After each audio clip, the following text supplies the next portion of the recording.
Andy and Mark, two teenage brothers, sit in the back of their mother's car. Their mother is driving them to an island where they will stay with a man they believe is their Uncle Trent. Andy, the older brother, looks out the window, nervous. Mark, the younger brother, sighs, arms crossed. Andy doesn't like the idea. The sky is gray, and the wind shakes the trees as they drive toward the ferry. When they arrive, Trent is waiting. He is tall, serious, and doesn't smile much. His house is old, made of stone, and smells like the ocean. The boys are given a small room with two beds. Andy sits on his bed, looking out the window. The island feels empty, just trees, rocks, and water. There's nothing to do here, Mark says. Andy agrees. The next morning, Andy hears Trent talking about their grandfather. Curious, Andy sneaks into Trent's study. The room is full of old books and papers. He finds a wooden box. Inside, there is a yellowed map with torn edges. Andy's heart beats faster. It looks like a treasure map. He turns and bumps into Mark.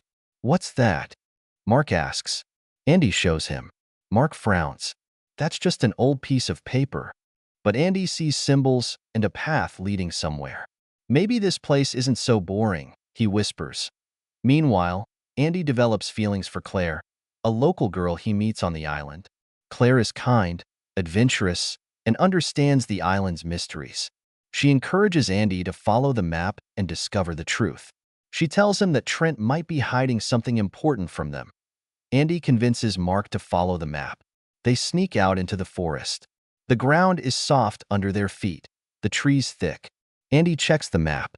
"We need to pass that big rock." Mark groans but follows. The path gets steeper. Suddenly, they find an old stone marker covered in moss. Andy brushes off the dirt and sees symbols like the ones on the map. "We're on the right track," he says. Mark still isn't sure. The wind howls, and Andy feels excited but nervous. What will they find? They reach the end of the trail, a cliffside. "That's it," Mark says. Andy checks the map again and sees a small opening in the rock. A cave. Andy's hands shake as they crawl inside. The air is cold and damp. Their footsteps echo. The cave walls have strange carvings. Andy's heart pounds. "This is it," he whispers. Mark finds an old wooden chest, locked. Andy's fingers tremble as he touches it. Could this be real treasure? They take the chest to Trent. He stares at it, his face unreadable. Slowly, he opens it. Inside are old letters and a journal. No gold, no jewels. Andy feels disappointed.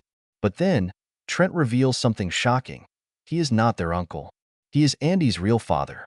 Andy's hands shake. "What?" he whispers. Trent explains that he kept the truth hidden because of a promise he made to their mother.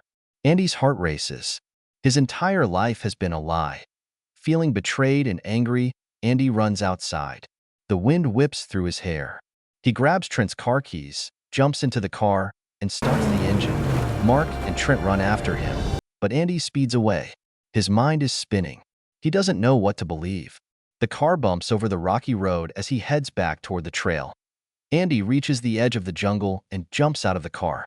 He follows the map's final clue, running through the dense trees, heart pounding. The jungle is dark, and the sound of insects fills the air. Finally, he sees it, an old stone structure covered in vines. He pushes through and finds a hidden chamber. Inside, there it is, the real treasure. A chest filled with gold and artifacts, proof of his family's lost history. As he stares at the treasure, he realizes something. The real treasure isn't gold. It's the truth about who he is. He takes a deep breath, feeling the weight of everything that has happened. Then, he hears footsteps. Trent and Mark have followed him. Trent steps forward, his face full of emotion. "I never wanted to lie to you, Andy," he says. Andy looks at him, his anger fading. He finally understands. The three of them stand together in the hidden chamber, surrounded by history, by truth, by family. The adventure is over, but Andy knows this is just the beginning. He has found his past, and now he must decide his future.